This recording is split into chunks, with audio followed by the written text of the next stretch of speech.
Olá amigos, boa noite a todos. É com muita alegria que nós estamos aí nessa quarta-feira para mais um encontro nosso aí de estudo, meditação, em torno de um tema interessante aí para a nossa vida.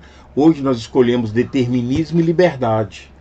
Nós já até falamos mais ou menos desse tema aí nas nossas gravações, nas aulas que estão gravadas aí no YouTube, mas a gente sempre volta no tema para nos recordarmos de pautas, né, de assuntos importantes para nós.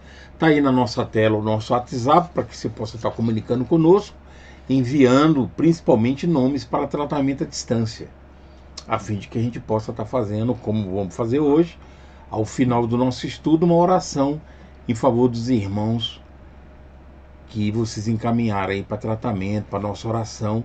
Esses nomes serão levados para o trabalho de segunda-feira, presencial, aqui em Sobradinho mesmo, na quadra 4, inscrição número 3, onde tem a nossa reunião semanalmente. Muito bem, vamos colocar para vocês aí a passagem do Evangelho, para que a gente possa ler e fazer a nossa oração inicial. Então, a carta de Paulo aos Romanos, capítulo 8, versículo 21. Na esperança de que também a mesma criatura será libertada da servidão da corrupção para a liberdade da glória dos filhos de Deus. Convidamos a todos a elevarmos nosso pensamento ao plano superior da vida. E queremos, Senhor, te agradecer pelas bênçãos, pelo amparo, que a nossa noite possa ser uma noite de alegria espiritual, que as bênçãos de Mãe Maria Santíssima possam nos visitar a todos os lares conectados, que acompanham esse trabalho, e que possamos colocar a nossa mente em sintonia superior, que possamos assimilar as orientações espirituais através do estudo e encontrarmos forças para colocarmos em prática tantos ensinamentos aqui recebidos. Que a tua paz e o teu amor esteja conosco agora e sempre. Graças a Deus. Muito bem. Então nós vamos aí para esse tema muito bacana, para a gente poder entender aí a questão do determinismo na vida, nos acontecimentos da vida, e na questão da liberdade, do livre-arbítrio. Então vamos entender como funciona isso. Muito bem. Primeiro, fatalidade. Haverá fatalidade nos acontecimentos da vida, de acordo com o sentido atribuído a esse vocábulo? Ou seja, a fatalidade está ali determinada, não tem como mudar? Em outras palavras, todos os acontecimentos são pré-determinados, neste caso, que vem a ser então o nosso livre-arbítrio. Então essa é a questão colocada aí para a gente poder entender essa questão do determinismo, da fatalidade. Olha o que a espiritualidade responde. A fatalidade só existe pela escolha que o espírito fez ao encarnar de sofrer essa ou aquela prova. Então é o que a gente costuma falar, que está dentro da nossa programação reencarnatória. Esses acontecimentos, pronto, eles vão acontecer. Aí ele continua: ao escolhê-la, elege para si uma espécie de destino. Uma espécie de destino, que é a consequência mesma da posição em que achará colocado. Então, é uma espécie de destino que é a consequência mesma da posição em que se achará colocado. Então, existe uma programação que nós participamos, né?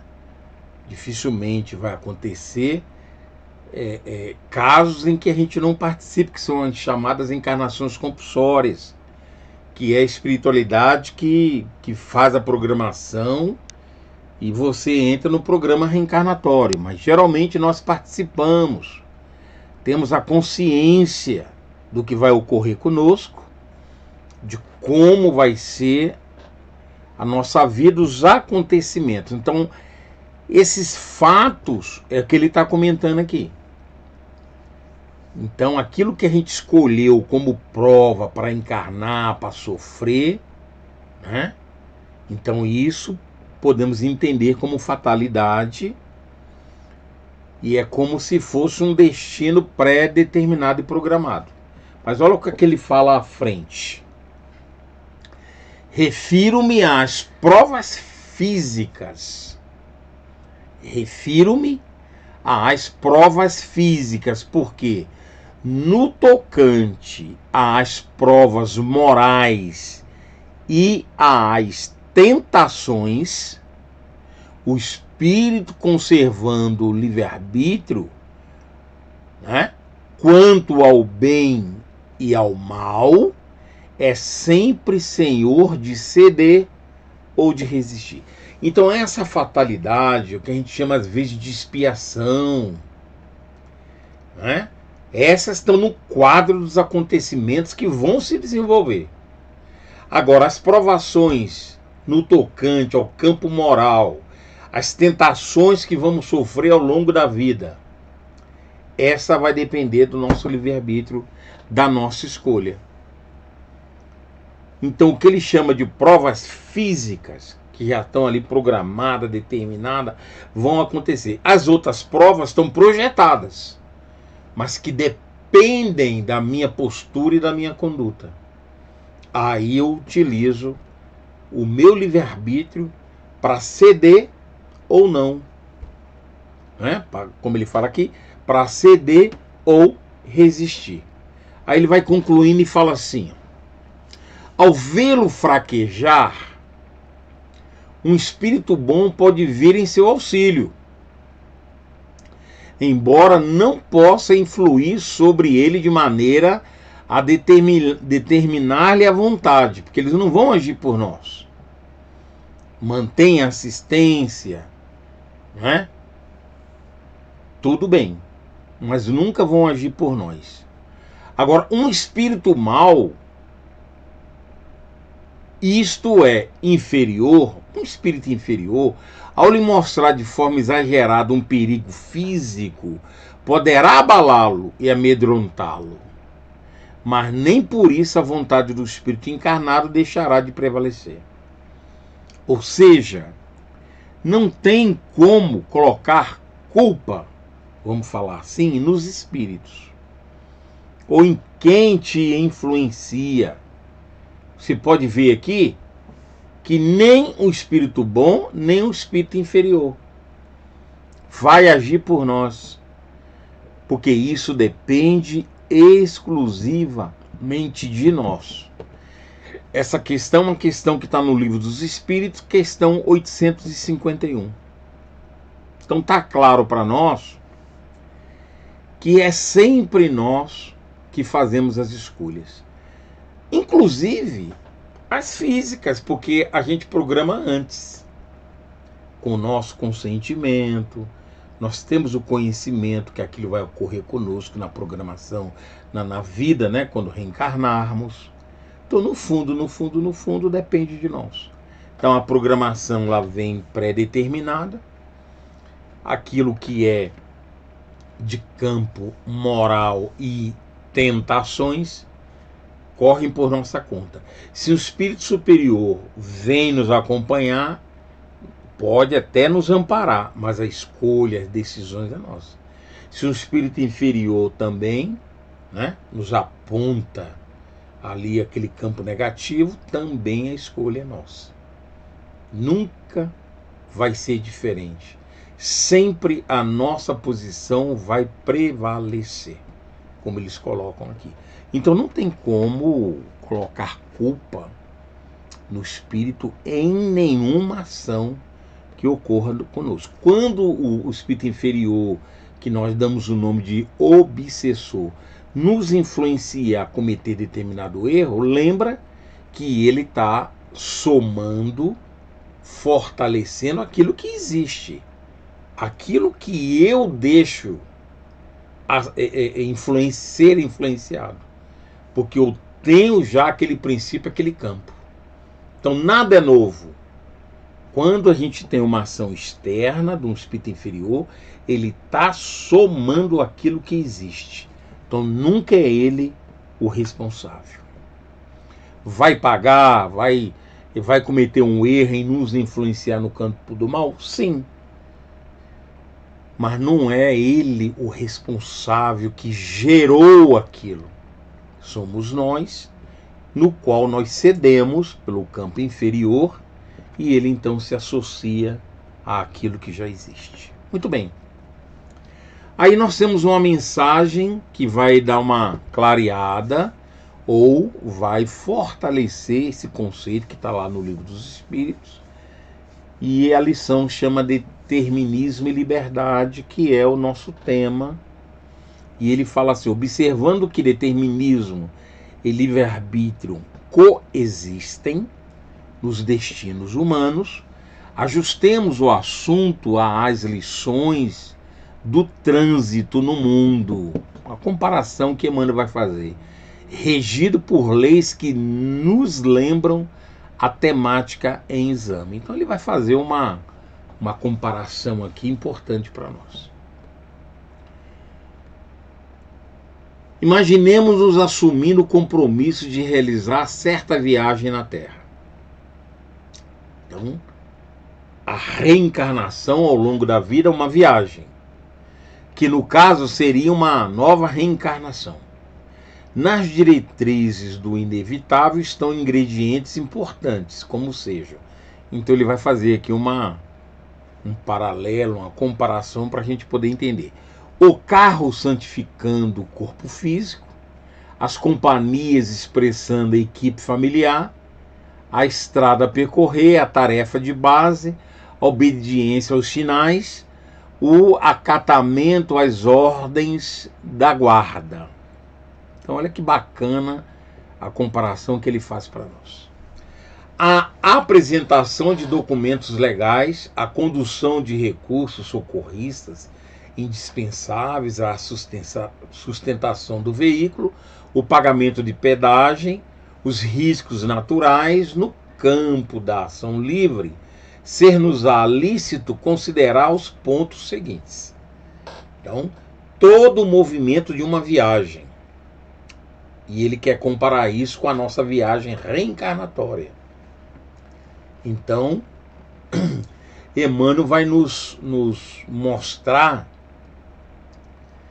exatamente essa comparação para a gente fazer uma análise espetacular. Muito bem, ele fala assim, ó, a proteção em favor da máquina para que a máquina nos corresponda à expectativa, a observância aos preceitos do trânsito, a colaboração espontânea com aqueles que nos cruzam o caminho para que acidentes sejam evitados, o cuidado nas ultrapassagens, a cautela contra brincadeiras e imprudências, o apreço para com as autoridades. Olha, tudo ele chamando a atenção de uma viagem.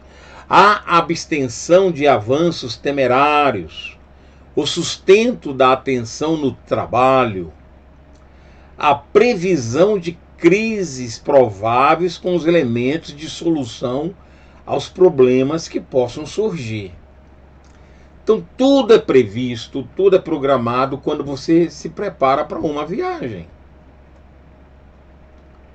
Aí ele fala, segundo é fácil de ver, em qualquer viagem terrestre estão juntas as obrigações fatais e as decisões independentes em função conformitante.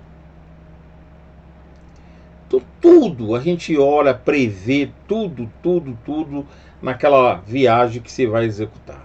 Aí ele fala, assim é a romagem da reencarnação nos caminhos planetários. Então ele fala que de mesma maneira é a nossa reencarnação. O espírito jaz temporariamente submetido a deveres inevitáveis, mas dispõe de livre-arbítrio para melhora ou para comprometer qualquer situação. Então, isso é uma mensagem que está lá no livro Amanhece. E Emmanuel, então, faz essa comparação espetacular. Então, tudo que a gente planeja para uma viagem, com nossa família, né, com uma cidade distante, a mesma coisa acontece conosco no programa reencarnatório. Os erros que vierem a acontecer, os percalços que nós vamos ter ao longo da caminhada, tudo por nossa conta. Foi programado devidamente seus mínimos detalhes, para que não haja falha naquele comprometimento. Mas, muitas das vezes, nós cometemos erros pela nossa liberdade de fazer escolhas, pelo nosso livre-arbítrio. Então nós achamos essa mensagem de Emmanuel no livro Amanhece muito bacana, porque fica fácil a gente entender o detalhamento que você faz quando se programa para uma viagem. Os cuidados que a gente toma, todos. Com o preparo do carro, suas malas, o que vai acontecer no caminho, se naquele percurso tem pedágio, tudo, o dinheiro que você tem para pagar o pedágio, a medicação que você vai tomar, tudo, compreendendo que essa colocação de Emmanuel compreende todos os fatos importantes que você desenvolve numa viagem. Ele pega e fala, olha, a reencarnação é do mesmo jeito. Então ninguém vem despreparado. Ninguém vem por acaso. Ninguém cai numa família, com pessoas que não era para acontecer. Às vezes, de vez em quando, eu vejo o absurdo de alguns comentários. Ah, eu não pedi para nascer, eu não pedi para vir nessa família. Isso é um dos absurdos maiores que existem.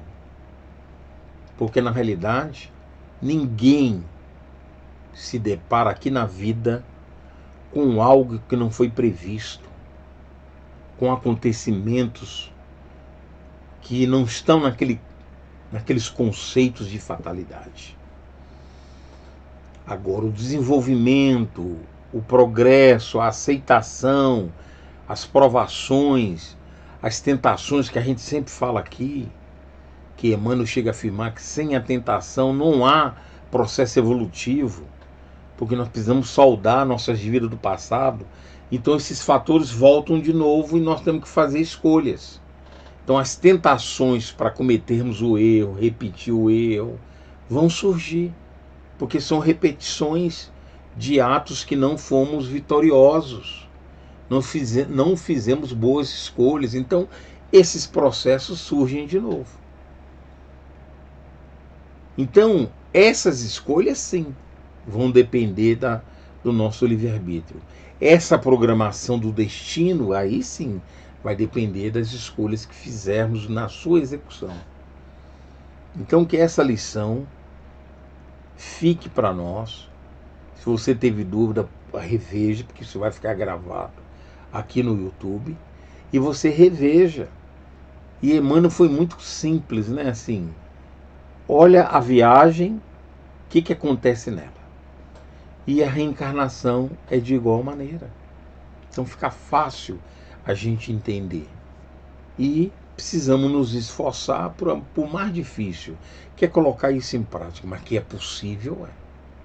Senão a espiritualidade não trazia essas comparações e não trazia para nós essas lições de orientação, porque é possível sim, todos nós, nos esforçarmos e colocarmos em prática todas essas orientações, todos esses ensinamentos.